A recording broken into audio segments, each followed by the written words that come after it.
Class 10th यानी कि एक बच्चे के लाइफ का सबसे crucial part. So this part has to be planned, prepared and executed very carefully. So welcome back to this new session of our channel. So let me first introduce you to myself. So myself Sindhu Sutta Das and I have scored 97.6% in class 10th CBSE board in the year 2023 without any coaching or any sort of tuition. So in this way I am eligible to guide you all my friends for your upcoming 10th boards. And currently I have passed my class 12 boards and planning to pursue BTech soon. So if you want to check my mark sheet, if you want to check my marks, it's in the description box, do check it out. So this particular video is been divided into 5 parts. So first part of our video is mindset for class 10th. So see, the jump from class 9th to class 10th is like a very big jump. So इसको थोड़ा deal करना थोड़ा सा time taking होता है, क्योंकि हमें 9th में जितनी भी चीज़ें पढ़ी होती है या जितने भी एग्जाम्स दिए होते हैं वो एक डिफरेंट सॉर्ट ऑफ मैटर है. बट यहाँ पे जब 10th में हम आते हैं तो यहाँ पे क्वेश्चंस कोई और बनाता है, आपको पढ़ाता है कोई और है, आपकी क्वेश्चन के आंसर जो आपने लिखे हैं उसकी चेकिंग कोई और करता है. सो इस वे में ये थोड़ा सा डिफरेंट हो जाता है, यानी कि आपके पढ़ने का पैटर्न भी चेंज हो जाता है, क्योंकि आप यहाँ पे सिंपल रॉटिंग या सिंपल लर्निंग नहीं कर सकते हो. You have to understand the concepts क्या है नहीं है. You have to read the book, read the text thoroughly, otherwise it would be very difficult to ace the exam with good marks. So that is the reason 9 से 10th आने में हमें थोड़ा सा एडजस्ट करने में थोड़ा टाइम लगता है. So what can you do is firstly not take too much of pressure. No, this is class 10, we have to study from the day one. No, it's not like that. Nobody can do that. Even I have not done like that, because at the first I think you should enjoy that you are in a board class. It's a different feeling. But yeah, you have to maintain one thing, that is consistency. You have to read something or the other thing every day. हो सकता है आप आज 9 hours पढ़े हो तो आप everyday 9 hours पढ़ सकते हैं. That's not that. आज 9 hours पढ़ा है, हो सकता है आप कल 7 hours पढ़े, हो सकता है आप कल 6 hours पढ़े, हो सकता है आप कल 1 hour ही क्यों ना पढ़े, but you have to read something और other thing every day. That is the internal motivation. So ये आपको स्किप नहीं करना है कि चल जाएगा यार आज नहीं पढ़ते, आज अच्छा नहीं लग रहा है. ओके, इट्स नॉट लाइक आप लिखो मत, you can revise the things. So it's like consistency has to be done. It's the key for success. So इसलिए आप स्टार्टिंग ऑफ द डे से don't make yourself rigid but consistent. So this is the very important tip you should keep in mind. But yeah, you have.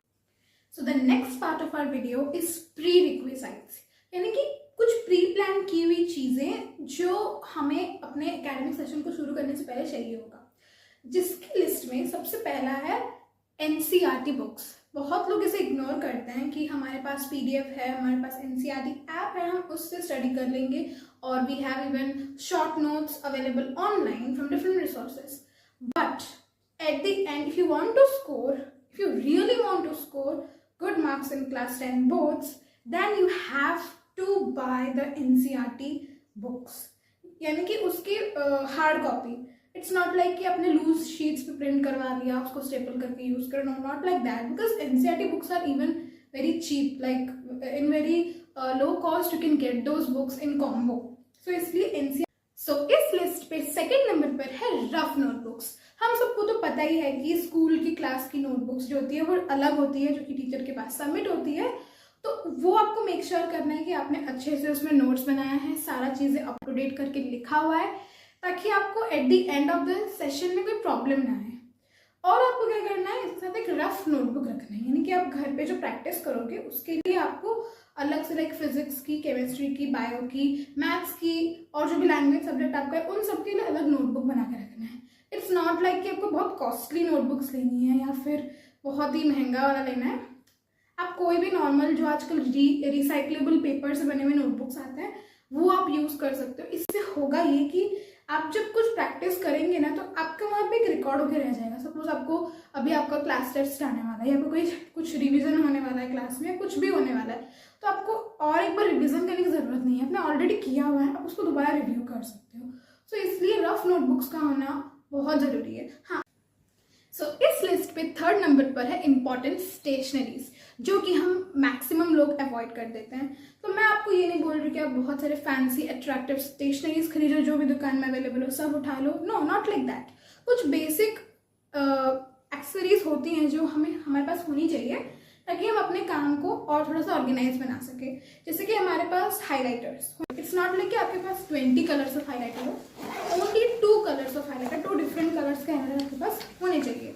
Next आपके पास होना चाहिए कुछ pencils, eraser, then scale 15 वाला 30 वाला दोनों का आप रख सकते हो तो बेटर है। उसके बाद आप एक कंपास रख सकते हो। आपको कंपास के लिए ज्योमेट्री बॉक्स खरीदने की कोई ज़रूरत नहीं है, बिकॉज वो स्पेयर में भी मार्केट में मिलता है। उसके साथ आप एक पाउच रख सकते हो अपना, ज़्यादा कॉस्टली वाला नहीं, आप 50 to 60 रुपीज़ में क्लियर पाउच आता है, वो रख सकते हो, क्योंकि eight the end of the exam आपको वही क्लियर पाउच से लेके जाने होते हैं, वो रख सकते हो आप। और उसके साथ आप स्टेपलर पेन्स रख सकते हैं। एंड कुछ डॉक्यूमेंट कैरी करने के लिए, लाइक आपको क्वेश्चन पेपर्स मिलते हैं जब आपके एग्जाम्स होते हैं, कुछ टेस्ट्स होते हैं, तो आपको पेपर्स मिलते हैं जो आपको रखने चाहिए, जो बहुत ही इंपॉर्टेंट है रिविजन के लिए। तो उसके लिए आप कुछ फाइल्स खरीद सकते हो, बहुत ही कम प्राइस में आपको दुकान में फाइल्स मिल जाएंगी, आप वो रख सकते हो। तो ये कुछ बेसिक स्टेशनरी की चीज़ें हैं जो आपके पास होनी चाहिए। सो इस लिस्ट में last but not the least है हमारा प्लानर नोटबुक। सो बेसिकली ये मोस्ट ऑफ द स्टूडेंट्स नहीं करते हैं, but I will recommend you to just do this. जैसे कि मेरे पास यहाँ पे है ये प्लानर नोटबुक। ये कुछ स्पेशल प्लानर नोटबुक नहीं है, ये सिंपल क्लासमेट का कॉपी है। As you can see, simple एक क्राउन साइज कॉपी है, जिसको आप अपना प्लानर नोटबुक बना सकते हो, जैसे मैंने यहाँ पे बनाया हुआ है। इसमें बहुत सारी प्लानिंग की हुई है कि मुझे किस दिन क्या करना है, नहीं करना है, या फिर आप प्लान कर सकते हो कि आपकी कौन कौन से लूप होल्स हैं, या आपको क्या क्या सुधार लाना है अपने आप में। एंड इवन आप डेट वाइज मार्किंग कर सकते हो, क्या करना है नहीं करना है, आप वो सारी चीज़ें यहाँ पे प्लान कर सकते हो। तो इसके लिए आपको कोई फैंसी प्लानर नोटबुक, जो कि ऑनलाइन में बहुत ही प्राइस पर अवेलेबल है, आपको वो सब खरीदने की कोई ज़रूरत नहीं है। सिंपल कोई भी आप नोटबुक लो, बट प्लेन नोटबुक ज़्यादा बेटर होता है, क्योंकि वो विजुअलाइजेशन के लिए बहुत अच्छा होता है, तो वो रख सकते हो। तो अभी हम डिस्कस करने वाले हैं the third part of the video, जो कि ये अदर इम्पॉर्टेंट रिसोर्सेज। सबसे पहले मैं आपको इसके रिलेटेड कुछ कंफ्यूजन बता देती हूँ जो बहुत सारे लोगों को होता है, कि सबसे पहला कौन सा गाइड बुक खरीदना है, कौन सा सैम्पल पेपर खरीदना है, कौन सा PYQ खरीदना है, या बहुत सारी ऐसी चीज़ें होती हैं। तो मैं जो फॉलो कर चुकी हूँ, जो मेरे को बेनिफिट किया है, मैं आपको वही सारी चीज़ बताने वाली हूँ। अदरवाइज आपको जो चीज़ अच्छा लगता है, आप उसके साथ यूज टू हो चुके हो, आपको वो ज़्यादा समझ में आ रहा है अच्छे से, तो वो भी फॉलो कर सकते हो। बट अकॉर्डिंग टू मी, जो मेरे लिए मुझे अच्छा लगा था और बेनिफिट किया था, वो मैं आपके साथ शेयर कर रही हूँ।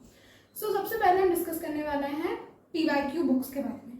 ये आप सबको पता है, आजकल सबको पता होता है कि PYQs किसी भी एग्जाम को क्रैक करने के लिए सबसे बड़ा वेपन है। तो इसीलिए PYQs के लिए मैं आपको रेकमेंड करूँगी MTG का बुक, जो आपको 2 तरीके का आता है। एक होता है कि वो चैप्टर वाइज होते हैं पूरा, और एक होता है चैप्टर वाइज टॉपिक वाइज। तो आप अभी रिसेंटली मत बाय कीजिए, एक बार उस साल का जो CBSE का सर्कुलर होता है, करिकुलम होता है, उसको रिलीज होने दीजिए। उसके अकॉर्डिंग जो भी आएंगे आपके MTG के chapter wise topic wise books, वो आप खरीदिएगा, जो रिसेंट ईयर के खरीदिएगा, क्योंकि पिछले ईयर्स के तो बहुत सारे अवेलेबल आपको मिल जाएंगे, बट रिसेंट ईयर से क्या होगा कि आपको आने वाले नए पैटर्न के बारे में पता चलेगा। तो वाई MTG? बिकॉज MTG में बहुत ही क्लियरली चीज़ें लिखी हुई हैं, high chapter wise topic wise चीज़ें मेंशन की हुई हैं, आपको केस स्टडीज़ मिल जाएंगे वहाँ पे अच्छे से, और उसमें ऑलमोस्ट NCERT के भी सारे क्वेश्चंस कवर्ड हैं, और उसमें प्रॉपर आंसर्स भी लिखे हुए हैं, जिससे आप बहुत ज़्यादा बेनिफिट उठा सकते हो। आप उसको सिर्फ देख देख के भी कॉपी करके लिखोगे, तब भी आपको बहुत सारी चीज़ें याद रह जाएंगी। नेक्स्ट हम आते हैं गाइड बुक्स पे, जो एब्सोल्युटली बहुत बड़ा कंफ्यूजन होता है। सो मैंने मेरे टाइम पे जो फॉलो किया था, मैं आपको वही बता रही हूँ। सबसे पहले मैंने साइंस के लिए फॉलो किया था S चांद बाय लक्ष्मण सिंह। 3 बुक्स आती हैं उसकी कॉम्बो में, आप उसे अलग अलग भी खरीद सकते हो, बट कॉम्बो में ज़्यादा कम प्राइस पड़ेगा आपको। सो उसमें आपको फिजिक्स, केमिस्ट्री एंड बायो के लिए आपको 3 बुक्स मिलेंगी, जिसमें आपको लाइक चैप्टर की पूरी एक्सप्लेनेशन, छोटी से छोटी चीज़ बहुत ही डिटेल में आपको एक्सप्लेन की हुई मिलेगी। उसके साथ साथ आपको कुछ टॉपिक खत्म होने के बाद आपको कुछ क्वेश्चंस मिलेंगे, very short answer, long answer, MCQs, case studies, like बहुत सारे ऐसे टॉपिक्स आपको मिलेंगे कवर किए हुए वहाँ पे, सारे चैप्टर के लिए आपको मिलेंगे। एट दी एंड आपको NCERT क्वेश्चंस जो दिए हैं उसके सॉल्यूशंस भी लास्ट में दिए रहते हैं। तो नेक्स्ट, अगर आपको कोई लैंग्वेज सब्जेक्ट है, जैसे कि मोस्ट ऑफ द पीपल के लिए हिंदी होगा, बट मेरे लिए वो ओडिया था क्योंकि मैं उड़ीसा के रेसिडेंट हूँ, तो जिसके लिए मैंने 10th में ओडिया ऑप्ट किया था। बट अगर आपके हिंदी है तो जो मैंने मेरी बहन को रिकमेंड किया था वो PW का बुक आता है, chapter wise and topic wise PYQs उसमें भी अवेलेबल होते हैं, वो आपको मिल जाएंगे ऑनलाइन। PW स्टोर में आपको जाने की भी ज़रूरत नहीं, अमेजोन पे या फ्लिपकार्ट पे भी आपको आसानी से मिल जाएगा। नेक्स्ट, SST यानी कि सोशल स्टडीज़। उसके लिए तो ऑल्दो मैंने कोई बुक फॉलो नहीं किया था, मैंने NCERT पढ़ा था, उसके साथ साथ मैंने ऑनलाइन के ज़्यादा नोट्स प्रेफर किए थे। दिगराज सर का, the best and OG SST teacher. So इसलिए अभी जो उनका नया चैनल है नेक्स्ट टॉपर्स, आप उसको पूरा ब्लाइंडली फॉलो कर सकते हो फॉर सोशल स्टडीज़, जिससे कि आपका बहुत ही अच्छा मार्क्स आ सकता है एग्जाम में, और उसके लिए आपको कोई भी एक्स्ट्रा बुक खरीदने की ज़रूरत नहीं है। सो नेक्स्ट है हमारा मैथ्स के लिए मैंने फॉलो किया था RD शर्मा। ऑल्दो बहुत सारे अच्छे ऑथर्स की बुक्स जैसे कि RS अग्रवाल और इवन ऑल इन वंस भी अवेलेबल होते हैं, बट मेरे हिसाब से अगर आप एक बहुत ही लाइक ऑथराइज्ड, बहुत ही प्योर मैथ्स बुक फॉलो करना चाहते हो तो आप RD शर्मा फॉलो कर सकते हो। इवन 12th में भी मैंने उसे फॉलो किया था, 11th में भी मैंने उसे फॉलो किया था, क्योंकि उसमें जो चीज़ें लिखी होती है ना, इतने अच्छे से लिखी होती है कि you will just amaze to see those questions, और वो आपके कोर कॉन्सेप्ट्स को भी स्ट्रॉन्ग करती हैं। नेक्स्टली हम देखते हैं इंग्लिश के लिए the best one and only all in one. ये बुक मैं आई थिंक 8th क्लास से फॉलो कर रही हूँ। सो इसमें बेसिकली आपको जो चैप्टर होता है, पोएम्स हैं या प्रोजेस हैं, जो भी आपको दिए होंगे वहाँ पे आपका चैप्टर हाईलाइट दिया होगा, चैप्टर के मीनिंग दिए होंगे, उनके कैरेक्टर्स के बारे में दिया होगा, कैरेक्टर स्केच अवेलेबल होगा, PYQs अवेलेबल होंगी, NCERT आंसर्स अवेलेबल होंगे, एंड बहुत सारा और भी स्टफ्स अवेलेबल होंगी। तो इसलिए ये बुक सबसे बेस्ट लगा मेरे को in case of English. Nextly अब हम डिस्कस करने वाले हैं सैम्पल पेपर्स के बारे में, जो कि आपको obviously at the starting of the year नहीं खरीदना है। जब आपका बोर्ड एग्जाम्स 2 to 3 मंथ्स हो गए, यानी कि नवंबर दिसंबर की तरफ रिलीज हो जाती हैं, तो आप तब उसे खरीद सकते हो। कब खरीदना है? जब ऑफिशियल सैम्पल पेपर रिलीज करता है CBSE for both boards 10th and 12th। उसको देख के जो बाकी सारे पब्लिकेशंस होते हैं वो उसको बनाते हैं, तब दिसंबर की तरफ या नवंबर एंड की तरफ आप उसे खरीद सकते हैं। तो उसके लिए मैं रेकमेंड करूंगी आपको एड्यूकार्ट का, लाइक एड्यूकार्ट का वो वाला नहीं जिसमें 10-15 सैम्पल पेपर्स होते हैं, वो वाला नहीं। एक आता है अभी नया रिलीज किया है, उसमें 4 सैम्पल पेपर्स होते हैं जो मोस्ट प्रोबेबल वाले होते हैं। उसके साथ साथ आपको आंसर शीट्स जैसे आपको बोर्ड एग्जाम में मिलेंगे उसका भी सेट रहता है 4 ठो।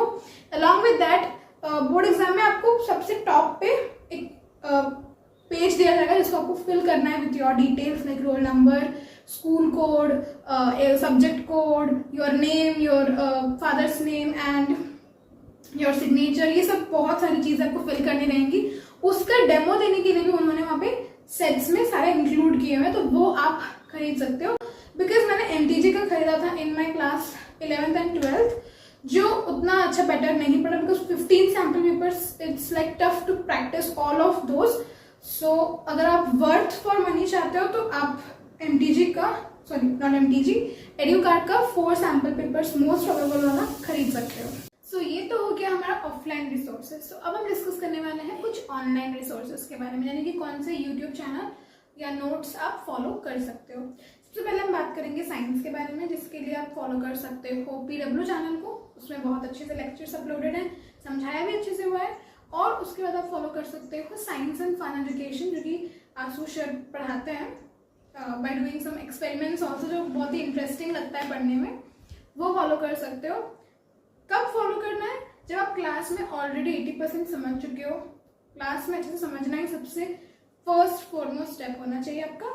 उसके बाद आपको अगर समझ में नहीं आया कुछ पर्टिकुलर टॉपिक या कुछ पर्टिकुलर चीज़ है, वो आप वहाँ से देख सकते हो। डायरेक्टली उसके ऊपर डिपेंड करना इट्स नॉट गुड। उसके बाद आपको क्या करना है, आपका मैथ्स के लिए you can follow ignited minds. उन्होंने इतने अच्छे से समझाया हुआ है हर एक टॉपिक को विद नोट्स अलॉन्ग विद सारे क्वेश्चंस, इवन मिसलेनियस के क्वेश्चंस जो ऑप्शनल एक्सरसाइज के क्वेश्चंस होते हैं उसको भी उन्होंने अच्छे से कवर किया हुआ है विद डिटेल्ड सॉल्यूशंस। उसके बाद आप फॉलो कर सकते हो सोशल स्टडीज़ के लिए नेक्स्ट टॉपर्स को, as I have already said. उसके बाद आप फॉर इंग्लिश फॉलो कर सकते हो राहुल द्विवेदी को, वो अच्छे से एक्सप्लेन करते हैं सारे टॉपिक्स जितने भी हमारे इंग्लिश के प्रोज हो पोएम्स हो, क्योंकि पोएम्स को थोड़ा सा इंटरप्रेट करना थोड़ा मुश्किल रहता है क्योंकि उससे थोड़ा सा टफ क्वेश्चंस बनते हैं आपके बोर्ड एग्जाम्स में। उसके बाद आप आईटी के लिए कि इंफॉर्मेशन टेक्नोलॉजी के लिए, जिसके लिए मैंने कोई बुक सजेस्ट नहीं किया था, so you can use Sumita Arora book, जो कि मैं क्लास 10th 11th 12th सब में यूज़ कर चुकी हूँ। So that's very very good book, so you should must keep it. Yes, तो उसके लिए ऑनलाइन रिसोर्स आपका हो सकता है यूट्यूब से, जिसमें नोट्स क्वेश्चन आंसर सब अवेलेबल है, and that is readers venue. I think ये बहुत ही अंडररेटेड चैनल है, बट ये बहुत ही अच्छे से एडिटेड है, इसकी वीडियोस इतने अच्छे से एस्थेटिकली प्रेजेंटेड किया गया सारी चीज़ों को, सारे कंटेंट को बहुत मज़ा आएगा उसे पढ़ने में। या अगर आपको कुछ एक्सपेरिमेंट वगैरह जो होता है, जो एक्टिविटीज़ जो करनी होती है कंप्यूटर में, वो आप किसी अलग चैनल से देख सकते हो, बहुत सारे अवेलेबल हैं। बट फॉर नोट्स और फॉर कंटेंट फॉर एग्जाम्स आप रीडर्स वेन्यू को फॉलो कर सकते हो। Okay, so I think I have covered all the channels. So let's start the fourth part of our video, that is strategy. ये सबसे ज़रूरी है अगर आपको अपने पूरे एकेडमिक ईयर को एक बिग सक्सेस बनाना है। तो जिसके लिए सबसे पहला है कि कंसिस्टेंसी, जैसा कि मैंने आपको स्टार्टिंग ऑफ द वीडियो में बताया हुआ था, जो कि आपको इनिशियल डेज से एंड डेज तक ज़रूर फॉलो करना है। उसके साथ साथ आपको रिलैक्स टाइम भी रखना है अपने रूटीन में, यानी कि आप अगर 2 आवर्स से 3 आवर्स स्टडी कर रहे हो तो जस्ट कीप 1 आवर ब्रेक। अगर आप 1 आवर स्टडी कर रहे हो देन कीप 5 मिनट्स ब्रेक। सो इस तरीके से आप अगर थोड़ा सा रिलैक्सेशन टाइम अंदर रखोगे तो जिससे आपका माइंड भी फ्लेक्सिबल होगा और उसको नई चीज़ें रिटेन करने में आसानी होगी। उसके साथ साथ बहुत सारे बच्चे ऐसे होते हैं फेस्टिवल को भी अच्छे से एंजॉय नहीं करते, नहीं भाई बोर्ड्स है, मेरे एग्जाम्स, उनको ये पढ़ना है, वो पढ़ना है, दिन रात पढ़ते रहे। No, not like that. ऐसे तो आप कुछ भी लर्न नहीं कर पाओगे, क्योंकि अगर आप सिर्फ बुक को अपने सामने लेके बैठे रहोगे, आपको कुछ समझ में नहीं आ रहा होगा, मन नहीं हो रहा होगा, तो उसका कोई यूज नहीं है, जस्ट वेस्ट ऑफ टाइम। उसके बदले अगर आप वही 5 to 6 आवर्स बैठ के पढ़ोगे consistently, productively and very focusfully, तो आप बहुत ज़्यादा रिटेन कर सकते हो, जो आप 12 आवर्स के स्टडी में नहीं रिटेन कर पाते। जिसके लिए आपको थोड़ा सा अपने आपको रिलैक्सेशन टाइम भी देना है कि आपका एक स्कूल में कुछ फेस्टिव स्पोर्ट्स चल रहा है या दिवाली है, होली, कुछ भी है, आप इंजॉय करो। हाँ, ऐसा नहीं है कि आप फुल डे इंजॉय करोगे, कुछ भी नहीं पढ़ना है, नॉट लाइक दैट, बट आप कुछ समय इंजॉय कर सकते हो। तो इसलिए आपको अपने रूटीन में रिलैक्सेशन टाइम यानी कि नैप टाइम, उसके साथ साथ कंसिस्टेंसी भी रखना है। And I have just heard this word depression in these recent days. I don't know how could a 10th class student be depressed, because it's just the beginning. तो आप अभी इतना अपने आप को rigid मत बनाइए, क्योंकि even if you study for last 3 to 4 months nicely, you can even top the boards, 10th boards. So it's not about to be depressed, it's about to be happy that you are in the board. Okay, so let's start the last or the very important part of the video, that is ultimate planning guide. So basically इसमें ज़्यादा कुछ है नहीं, बहुत ही basic सी चीज़ें मैं आपको बताने वाली हूँ। सबसे पहला चीज़ आपका है कि आपको इनिशियल डेज से फॉलो करना है। इसे क्या करना है, कोई भी चैप्टर वाइज मैं आपको बताने वाली हूँ, मैं आपको सब्जेक्ट वाइज नहीं बताए। अगर आपको सब्जेक्ट वाइज गाइडेंस चाहिए तो you have to make sure कि आप मुझे कमेंट करें, तभी जाके मैं आपके लिए सब्जेक्ट वाइज गाइडेंस वीडियो ज़रूर बनाऊंगी और आपके जो भी फर्दर नीड्स होंगे उसको ज़रूर मैं फुलफिल करूँगी। ओके, सबसे पहले हम डिस्कस करते हैं कोई भी हम नॉर्मलाइज कर देते हैं, जनरलाइज कर देते हैं चीज़ों को। कोई भी हम सब्जेक्ट का कोई भी चैप्टर उठाते हैं तो जिसके लिए सबसे पहले हमें क्या करना है, सबसे पहले हमें फॉलो करना है रीडिंग रूल। यानी सबसे पहले आप रीड करो, थरोली आप रीडिंग करो। आई थिंक मैंने साइंस के बुक को 2 to 3 टाइम्स रीड किया, एनसीईआरटी बस लाइन बाय लाइन। हमारे टीचर मेरे को रीड करवाती थी कि आप कुछ मत करो, क्लास में कोर्स खत्म हो गया, आप रीडिंग करो, उससे पूरा आपका बुक ही इम्प्रिंट हो जाएगा आपके दिमाग में। तो आपको पहला चीज़ क्या करना है, रीडिंग करना है बुक को, जो इंपॉर्टेंट टेक्स्ट है उसको हाईलाइट करना है। ऐसा नहीं है कि पूरे बुक को हाईलाइट कर दिया आपने, ऐसा बिल्कुल भी नहीं है। कुछ इंपॉर्टेंट चीज़ें होती है जो लिटरली स्किमिंग के थ्रू आपको हेल्प करेगी, उसको हाईलाइट करना है। कुछ टर्म्स आपको पहली बार में नहीं समझ में आएंगे, उसको आपको नोट डाउन इजी मीनिंग्स निकालना, आजकल चैट जीपीटी भी आ गया जो आपको इजी मीनिंग्स ढूंढने में मदद करेगा, जो कि आप इजीली याद रख सकते हो। अदरवाइज ऐसे बहुत से डेफिनेशंस आपको मिलेंगे बहुत टफ जो आपको याद भी नहीं रहेंगे। सो इसलिए आप इजी वाले फॉलो कर सकते हैं। उसके बाद आप क्लास में उसे समझ सकते हैं, जो कि सबसे फोरमोस्ट प्रायोरिटी आपकी होनी ही चाहिए। अटेंटिवली क्लास में जो टीचर बोल रही है सुनना, अपने डाउट्स को क्लियर करवाना, ये सबसे ज़रूरी है। यस, आप उसके बाद अगर आपको कोई प्रॉब्लम है you can use the internet, इधर it be a chat GPT और यूट्यूब। उसके बाद हमें क्या करना है कि हमको आने के बाद अपने एनसीईआरटी को सबसे पहले सॉल्व करना है, चाहे वो मैथ्स हो, चाहे वो साइंस हो, चाहे वो इंग्लिश हो, चाहे वो कुछ भी हो। कोई भी गाइड बुक या कोई भी पीवाईक्यू से स्टिक करने से पहले आपको क्या करना है, एनसीईआरटी के सारे क्वेश्चन सॉल्व करने हैं। सॉल्व करने का मतलब रफली सॉल्व नहीं करना है, अच्छे से पूरा सॉल्व करना है। आपके पास एट द एंड पूरा एनसीईआरटी के सॉल्यूशंस होने चाहिए अपने लिखे हुए, कहीं से देख के नहीं, कहीं पे इम्प्रिंटेड है वैसा नहीं, आपके पास खुद के होने चाहिए। उसके बाद आप क्या कर सकते हो, पीवाईक्यू जो आपके पास आपने रफ नोटबुक्स जो बनाई होंगी उसमें आप पीवाईक्यूज लिख सकते हो। जो भी chapter wise topic wise book से आप लिखोगे, उससे क्या होगा कि आपके अगर हाफ ईयरली आ रहे हैं, यूनिट एग्जाम्स आ रहे हैं, कोई भी एग्जाम्स टेस्ट आ रहे हैं, आप बस उस दिन एक दिन पहले आप उसको रिविजन कर सकते हो और ड्यूरिंग राइटिंग दोज पीवाईक्यूज आप मार्क कर सकते हो उनको। कुछ स्पेशल सिंबल बना दो, उसको ऊपर लिख दो स्टिकी नोट के थ्रू कि भाई ये सिंबल इसका मतलब ये थोड़ा सा मेरे को टफ लगा था, तो इसको मेरे को एग्जाम के टाइम दोबारा सॉल्व कर लेना चाहिए। सिमिलरली आप मैथ्स जब सॉल्व करेंगे, सबसे इंपॉर्टेंट मैथ्स के लिए हो जाता है और साइंस के लिए भी, जो न्यूमेरिकल्स में, कि जब आप पहली बार में सॉल्व किए, आपसे नहीं हुआ, ये टफ बहुत टफ लगा है, तो आप उसे मार्क करो, जिससे कि जब भी आपका एग्जाम है आप उतनी बार उसे प्रैक्टिस करो, उतनी बार आपका मतलब वो एरर होने के चांसेस फिर कम हो जाएगा वहाँ पे। सो this is all you can do. उसके बाद लास्ट में आपको अपने बोर्ड का जो भी आपका आता है डेट शीट, उसको अच्छे से प्रिंट करवा के रखना है, स्टिक कर देना है, मेरे को बोर्ड एग्जाम तो नहीं भूलना है एटलीस्ट।